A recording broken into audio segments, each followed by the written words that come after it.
was pretty amazing. Just 11 players finished under par, including lefty Phil Mickelson. Yeah. What did you make of his first round?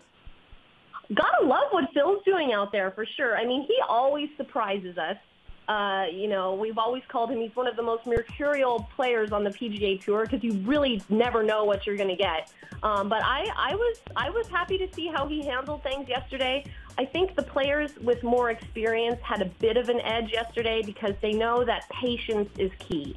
I mean, especially with the conditions that they were facing, a guy like Phil knows that if he can just get it around, even par, 1 over par, 1 under par, just stay in the mix, that, you will have a chance. And although it seems like he's a bit out of the lead at this point, there are so many guys clustered along with him that, if Charlie Hoffman has an experience like Jordan Spieth had on the 15th hole, all of a sudden it's game on again.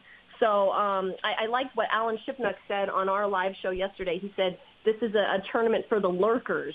And I think that's a great way to put it, because if you're a guy that's just hanging in there in the top 5, in the top 10, and then boom, have that low round, that low hot round on a Saturday or Sunday at the right time, the green jacket could be yours.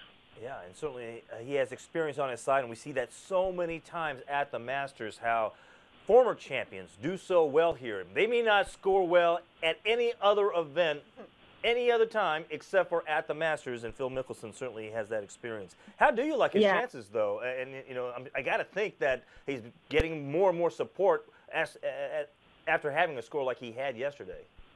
Yeah, you can never count Phil out. I feel at this point it's hard to say, oh, Phil will win, because he's got a lot of work to do over the next 3 rounds.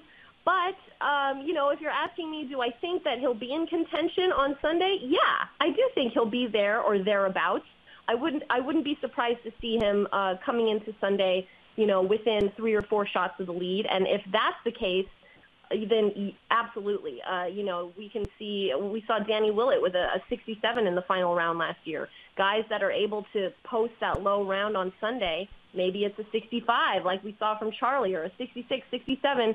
That's when things really get interesting, because the pressure on the leaders is so immense that if you're able to come from behind, from a few shots behind, and have that low round, get in the clubhouse early and wait it out and see how they do coming down the stretch, that's a great position to be in. So, do I think Phil will be leading going into Sunday? No, but as I said, I wouldn't be surprised to see him within a few shots of the lead and in the conversation on Sunday afternoon.